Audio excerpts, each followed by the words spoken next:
climáticos con el PALEN, acelerando el camino hacia la carbono neutralidad.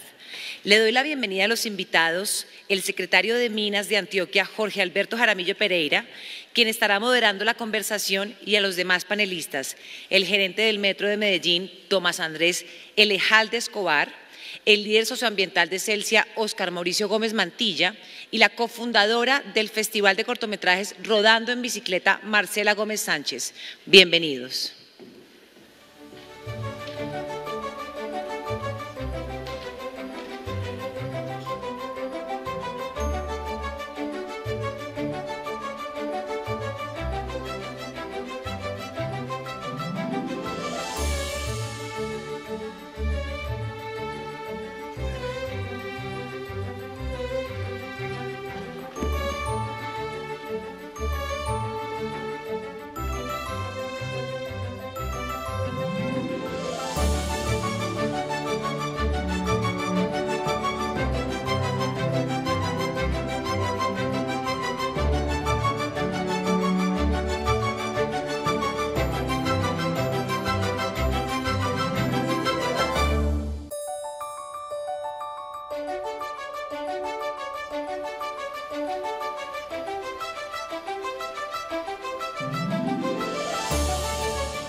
Bueno, muy buenas tardes para todos y todas.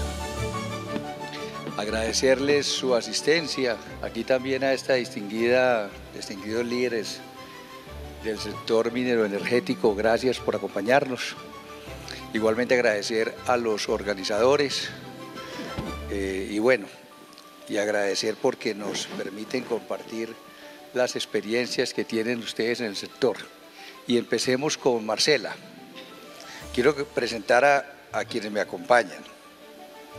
Marcela Gómez es la cofundadora del Festival de Cortometraje, se llama Rodando en Bicicleta. Sí, señor. Bueno, igualmente me acompaña Óscar Mauricio, líder social de Celsia, socioambiental, muy bien. Igualmente al doctor Tomás Elejalde, el gerente del Metro de Medellín. Entonces empecemos con Marcela. Bueno, Marcela, ayer nos decía la alcaldesa de Bogotá que son 700.000 viajes en bicicleta diario para una población normal de 8 millones de habitantes, pero por la ciudad-región se convierte en 10 millones. Realmente el tema de las bicicletas se convierte en un tema, además de contribuir al cambio climático, un tema de salud. ¿Qué nos puede decir usted de eso? ¿Qué mensaje nos da? ¿Qué recomendaciones? ¿Cuál es su experiencia? ¿Cómo motivamos a la comunidad a este uso de algo sostenible en el tiempo y que nos ayuda tanto? Bueno, muy buenas tardes. Muchísimas gracias por la invitación. Qué rico que Amalfi, como ejemplo de uso de la bicicleta, pueda estar en este panel. Les quiero contar primero, como dar un contexto de por qué estamos acá. El Festival de Cortometrajes Rodando en Bicicleta lo hacemos en el municipio de Amalfi. Su nombre nace pues gracias a que la bicicleta se convirtió en una herramienta audiovisual a falta de otras herramientas técnicas. Amalfi es un municipio del nordeste antioqueño, queda aproximadamente a 2 horas y 45 minutos y lo conocen por ser el pueblo del tigre o del jaguar y de las bicicletas. Yo lo menciono como Amalfi, el paraíso de las bicis. Una vez un medio de comunicación sacó un titular y me quedé con eso porque Amalfi es el paraíso de la bici. En Amalfi se vive la cultura de la bici porque, bueno, creemos que hay varios factores que han hecho que Amalfi sea el paraíso de la bici. En Amalfi llevamos el uso de la bici como en el ADN, desde que nacemos, crecemos, se adaptan las bicicletas desde que los bebés tienen 5 o 6 meses, se aprenden a sentar. El bebé ya está montado en una bici y en Amalfi entonces vamos al trabajo en bici sin importar si está lloviendo, sin importar si estamos en tacones. En Amalfi vendemos la legumbre en bici, la mazamorra, entonces bueno, por eso estamos acá. Y invitadísimos a Amalfi a que vayan en bicicleta, a que vayan y conozcan el paraíso de la bicicleta. Ya luego entonces, para responder la pregunta, desde el Festival de Cortometrajes Rodando en Bicicleta hemos visibilizado ese tema de la bici porque en Amalfi hasta hace muy poco creemos que no nos dábamos cuenta de la importancia del uso de la bici, ¿cierto? Porque como lo hacemos como orgánicamente, nadie nos decía como que hay que usar la bici. No, en Amalfi llegó primero la bici que el carro, la bici llegó en avión. Entonces, desde el festival hemos visibilizado ese tema y frente al cambio climático, frente a la crisis climática, seguimos como motivándola, porque además pues el parque automotor está en crecimiento. Sabemos que hay factores que lo motivan, como la lejanía de algunas veredas, pero también hay que seguir diciéndole a la gente de Amalfi que use mejor la bici que el carro.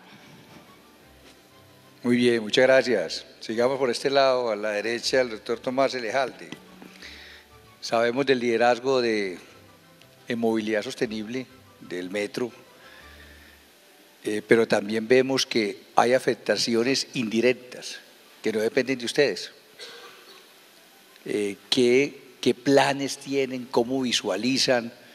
Y háblenos un poco de esa visión que tienen como sistema metro, que es ejemplo en Colombia y también en Latinoamérica, de todas las acciones que ustedes realizan. Sí, un saludo muy especial y gracias por la invitación a participar en esta convención de emergencia climática.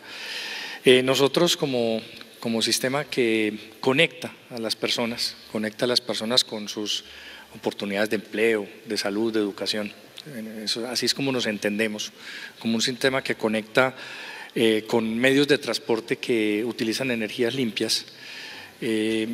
Precisamente estamos muy atentos a que esa matriz energética que tiene Colombia y que aplicamos nosotros en nuestra movilidad eléctrica sea tenida en cuenta, podamos calcular los impactos efectivamente que esta movilidad eléctrica y limpia tiene y que todos los años nos permite reportar una reducción de emisiones de CO2 superiores a las 420.000 toneladas.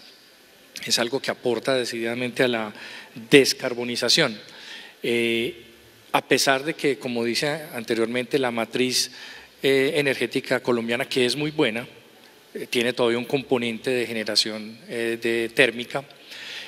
Para compensar esto, y es otro aporte del metro, es que logramos con nuestro proveedor de energía, que es EPM en este momento, negociar a largo plazo el suministro de energía exclusivamente limpia, de forma certificada, de tal suerte de que hoy podemos anunciar, desde hace ya, bueno, más de un año, que esto lo negociamos en medio de la pandemia, que el metro utiliza energías exclusivamente limpias para la movilización de sus sistemas, solo hidroeléctrica, eólica y energía solar. Además, el uso eficiente de esta energía para nosotros es supremamente importante porque los costos de la energía son bastante altos para la movilización. Dentro de la canasta de costos es alta esta porción, superior a los 41 mil millones de pesos, y a través de acciones como por ejemplo la modernización de los trenes, que logramos también continuar durante la pandemia,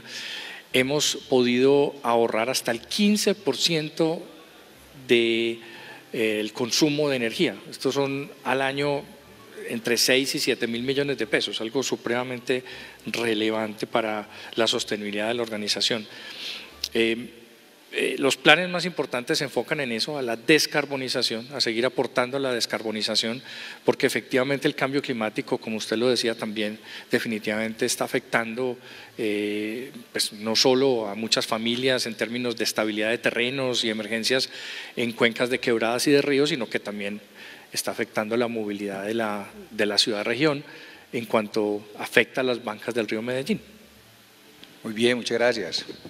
Ahora tenemos a Óscar Mauricio, el líder socioambiental de Celsia, del Grupo Argos, muy enfocados en una actividad sostenible en el largo plazo, que uno diría que hay dos medidas, una transformación para reducción o una compensación. Ustedes tienen como las dos. Se habla de una siembra de 5.7 millones de árboles, que cada año la meta es 1 millón y que se enfocan en captura de CO2, también en generación de oxígenos, y hay un tema ahí también de retención de agua, que no se mienta mucho, y ahí me parece muy importante porque llueve e inmediatamente todas las aguas van a dar a las cuencas hídricas y eso obviamente tiene efectos bastante graves. Cuéntenos un poco de toda esa experiencia que ustedes realizan a lo largo del país y en especial en Antioquia. Bueno, muchas gracias y buenos días para todos. Gracias por la invitación a la convención. Y bueno, hablar sobre Reverdece es algo que nos llena de orgullo. Nosotros hemos entendido que las estrategias asociadas al cambio climático son de naturaleza compleja y que las debemos enfocar en todos los frentes posibles. Esa es la responsabilidad que nosotros sentimos. Entonces tenemos pues el frente asociado a todo el tema de adaptación, con la identificación de los riesgos estratégicos de la organización para tomar mejores decisiones en el corto, mediano y largo plazo, todos los temas de mitigación asociados a una estrategia de una matriz renovable y renovable no convencional. Tenemos planes para inyectar más de 1000 megavatios de energía solar y eólica en los próximos años, y de lo que nos hablas, que es la compensación, que cumple esa triada, esa estrategia integral. Tenemos el programa nuestro que se llama Reverdece, en donde nos empezamos a preguntar en el 2015 cómo proteger nuestras cuencas hidrográficas que finalmente aportan a nuestra generación de energía hidroeléctrica como uno de nuestros componentes más fuertes de energía renovable, y empezamos a imaginarnos unas cuencas que estuvieran fortalecidas a partir de programas inicialmente de reforestación, y así lo entendimos en un momento, y nos pusimos una meta de sembrar 1 millón de árboles. Empezamos a trabajarlo inicialmente, digamos que en el Valle del Cauca, y el programa fuimos logrando demostrar que tenía una capacidad de lograr eficiencias económicas y de llegar a otros territorios. Lo hemos traído también a Antioquia, hemos estado en el Tolima, y digamos que ha sido un éxito para nosotros porque, como les digo, entonces tenemos una mitigación con la generación de nuestras nuevas fuentes de energía y tenemos una compensación. Y esa triada nos ha llevado a que hoy nosotros en el año 2022 como Celsia seamos una compañía carbono neutral. El propósito que hemos estado viendo en estos 2 días que tiene el gobierno nacional o que ha tenido el gobierno nacional de hacerlo a 2050 y que en esta agenda se está proponiendo, nosotros ya lo alcanzamos hoy como organización, y es el producto de esa integración de la mitigación, de la adaptación y de la compensación. Muchas gracias, Óscar. Marcela, ese tema de ustedes haber iniciado allá en un municipio como Amalfi, en el nordeste de Antioquia, que además es muy plano y muy bien trazado, que hay una referencia pues digamos de organización, pero ¿cómo lo ve usted para llevarlo a los demás municipios de Antioquia? O sea, ¿qué apoyo ha obtenido? ¿Qué le falta? ¿Qué considera? ¿Cómo motivamos a los jóvenes? O sea, cuéntenos toda esa experiencia y qué cree usted, qué mensaje nos da. Bueno, nos falta un poco de educación vial, como el respeto a los biciusuarios. Nos falta estudios técnicos. Recientemente hay un estudio donde dice que Amalfi genera 3 veces menos emisiones que un municipio con un número de habitantes parecido. Entonces nos hace falta que la institucionalidad, que empresas privadas, personas que les motive todo este tema de crisis climática se fije en Amalfi, porque estamos generando menos huella de carbono con el uso de la bici, y que nos ayuden, por supuesto, a que ese parque automotor no siga creciendo, que sigamos siendo ejemplo del uso de la bici.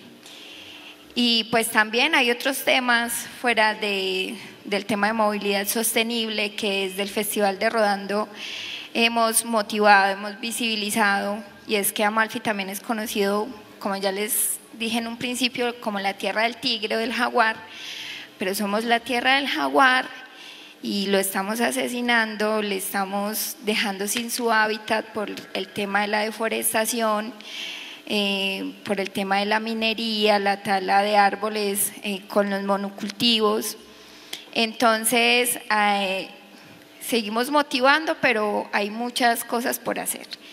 También hemos hablado desde el Festival de la Soberanía Alimentaria, sobre el consumismo, extractivismo, pero en tema de bicicleta pueden volcar sus miradas hacia allá, hacia Amalfi, y bueno, pues también invertir allá con los temas de los bonos de carbono. Podría ser una oportunidad para Amalfi. Bueno, muchas gracias. A ver, doctor Tomás, esa cultura metro que está bien arraigada en la sociedad antioqueña, que además es admirada. Los extranjeros llegan y encuentran uno este metro limpiecito, como si fuera recién inaugurado, pero cuando se construyó no teníamos las condiciones actuales, que son bastante complicadas, y es por los efectos del cambio climático, el tema de que el metro se para porque hay una inundación y otras variables que afectan su movilidad. ¿Cómo llevar esa cultura a toda esa cadena o a todo ese sistema de riesgos que pueden afectar algo que en verdad es un ejemplo y nos llena de orgullo a los antioqueños? Primero hay que mencionar que la cultura metro es entendida como lo tenemos nosotros concebido desde hace más de 33 años en la organización, en el metro.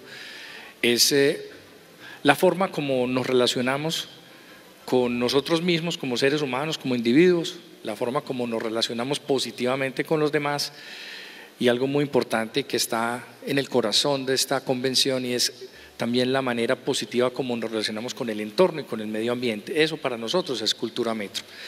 En cierta forma hay que hacer allí también la distinción de que cultura metro no es solo cultura ciudadana, porque cultura ciudadana es la relación de nosotros como ciudadanos dentro de un entorno urbano, por ejemplo. Entonces, en el aspecto del relacionamiento positivo con el medio ambiente específicamente, pero en todos tres, está también un principio que es el de la corresponsabilidad. La corresponsabilidad implica tomar decisiones bien pensadas en torno a esa relación positiva con el medio ambiente, escoger el modo de transporte adecuado y que menos impacta al medio ambiente es una de esas decisiones que debemos de tomar de manera corresponsable, de manera responsable. Y cuando escogemos movilizarnos en un medio de transporte sostenible como el metro, pues estamos tomando una decisión responsable en ese marco de la cultura metro. Porque ahorita lo mencionaba, pues muchas personas me preguntan y ahora que vuelves a traer a colación el efecto del cambio climático en el territorio, en la estabilidad del terreno, en el impacto en las personas, en sus viviendas y en la movilidad finalmente también que hemos tenido, pues se da uno cuenta qué pasa si el metro no está, si el metro no estuviera en el Valle de Aburrá, ¿qué pasaría? Y hay una cifra, porque es que muchos de nosotros lamentablemente no nos movilizamos sino con cifras y parecemos no entender las cosas y no nos ponen un factor económico adelante, pues hay una cifra que expresa, que muestra esa situación de que el metro faltara en el Valle de Aburrá, y es que si el metro no existiera estaríamos renunciando como sociedad a beneficios socioeconómicos ambientales superiores a los 3.8 billones de pesos al año.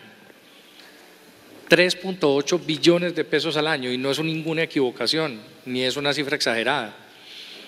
Es una cifra que está debidamente calculada con metodologías desarrolladas hace más de 15 años y que hemos venido madurando de la mano de consultores como Gaia, por ejemplo, de consultores nacionales e internacionales en general, pero también de la mano de la banca multilateral, para poder calcular efectivamente, por ejemplo, cuál es el impacto de la movilidad que mencionaba ahorita, 420.000 toneladas de CO2 ahorradas. Eso tiene una metodología de cálculo muy clara, y es: tomen los 319 millones de pasajeros que se movilizan al año en el metro y movilicémoslos en otra tecnología, utilizando por ejemplo combustibles fósiles.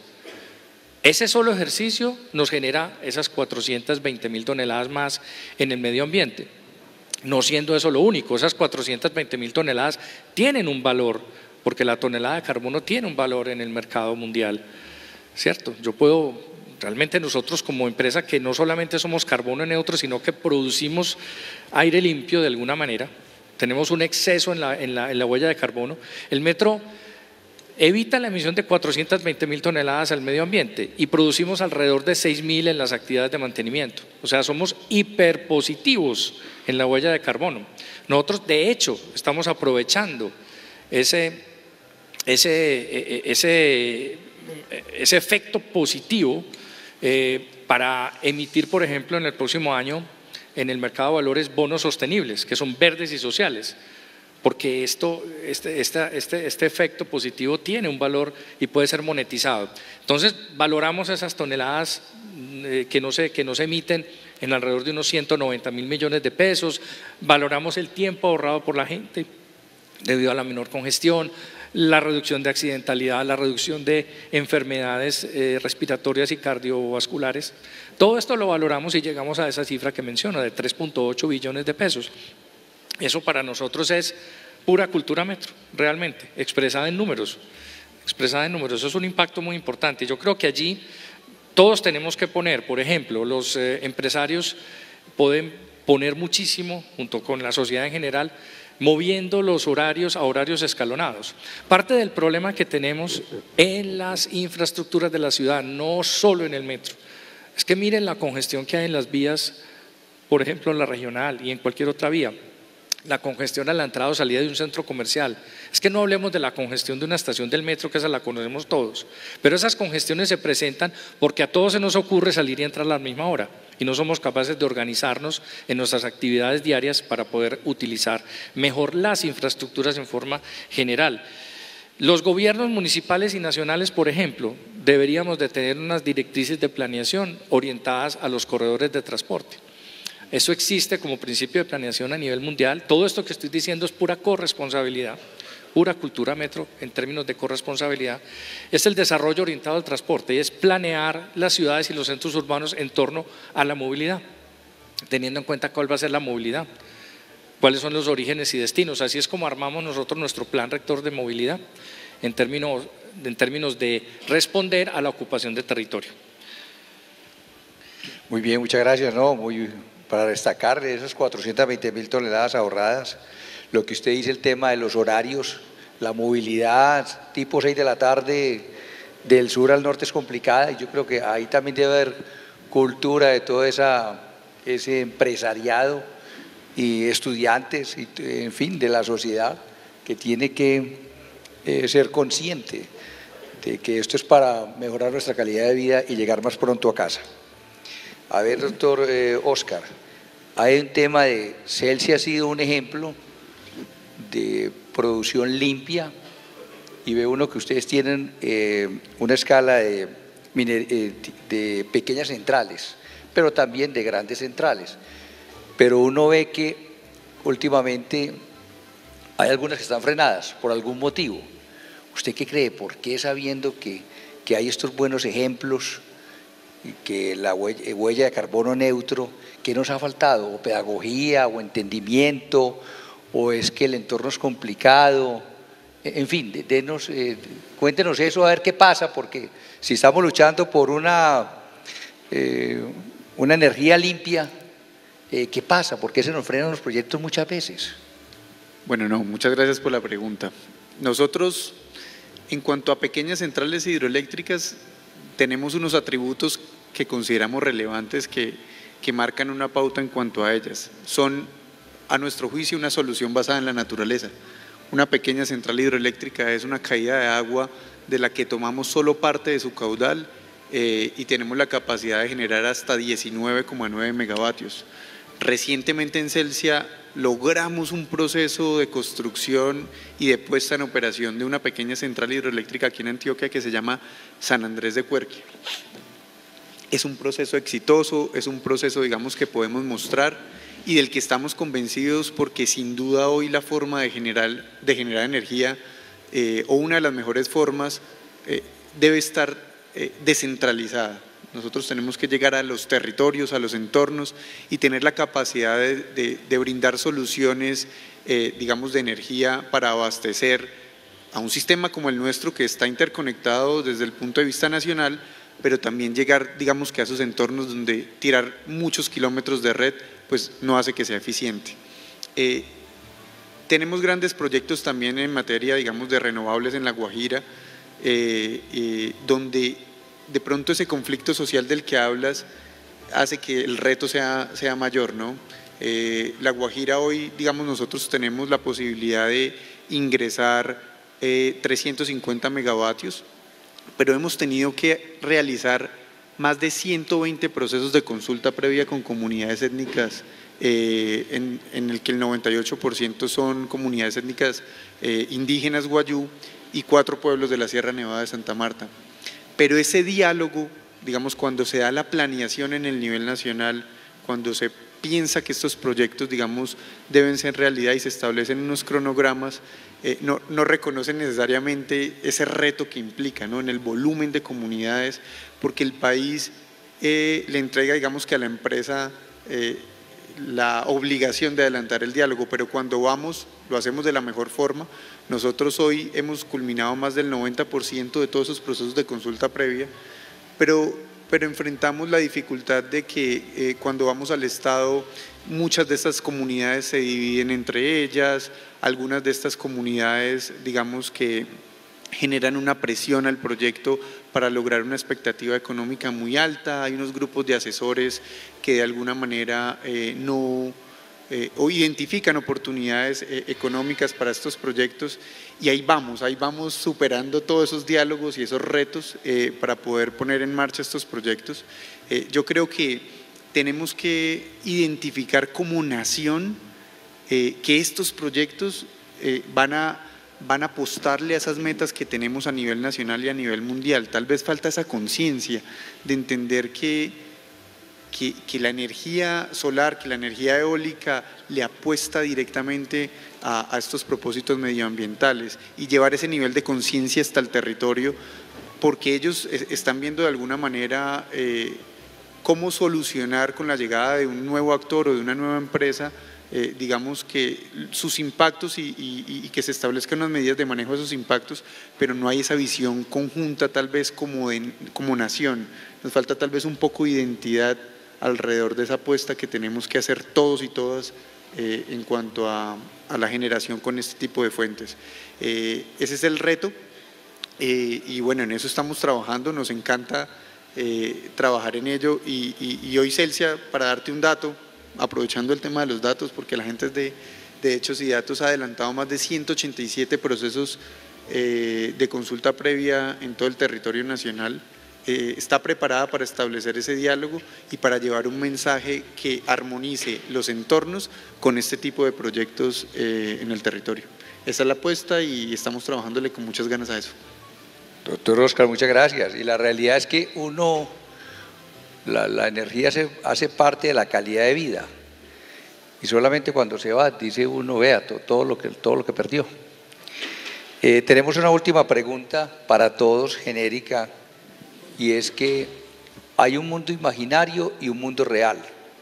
Hasta el año 1492, el mundo imaginario era que la Tierra era plana. Pero a partir de que alguien se atrevió, Cristóbal Colón se atrevió y dijo, no, venga, y fue más allá, y ya la Tierra, el mundo real, ¿cuál era? La Tierra siempre fue redonda. Igual le pasó a Galileo Galilei, cuando decía que la Tierra era el centro del universo y que se movía, todo giraba alrededor de la Tierra. Pero eso era el mundo imaginario, el mundo real es otro. Así pasa con el cambio climático. Yo quiero que empecemos al revés. ¿Qué piensan ustedes? Todavía hay gente que dice que este es un fenómeno natural, o sea que de pronto no se ha entendido las dimensiones y lo que significa, y que realmente esto requiere mucha planeación, mucha estrategia, mucho compromiso. ¿Qué debemos hacer en eso como sociedad? ¿Cuál debe ser nuestro papel? Sociedad, empresa, Estado, en fin, todos los actores que tenemos que estar para un mundo mejor y que verdaderamente podamos cumplir las expectativas de las generaciones futuras. Empecemos con usted, doctor Oscar, sigue el doctor Tomás y por último la doctora Marcela.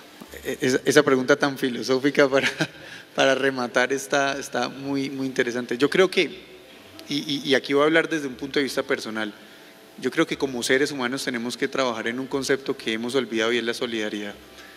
La solidaridad construye cultura, la solidaridad construye tejido, la solidaridad construye empatía y a partir, digamos, de esos valores yo puedo reconocerme en una sociedad donde no estoy solo yo actuando para mis propósitos personales y tal vez los de un entorno muy cerrado a mi familia, sino ir más allá, a pensar en colectivo, a pensar en sociedad. Yo creo que si redimensionamos esos valores podemos empezar a entender lo que está sucediendo con el cambio climático. Sin duda hay unas teorías negacionistas, hay unas teorías que lo reconocen.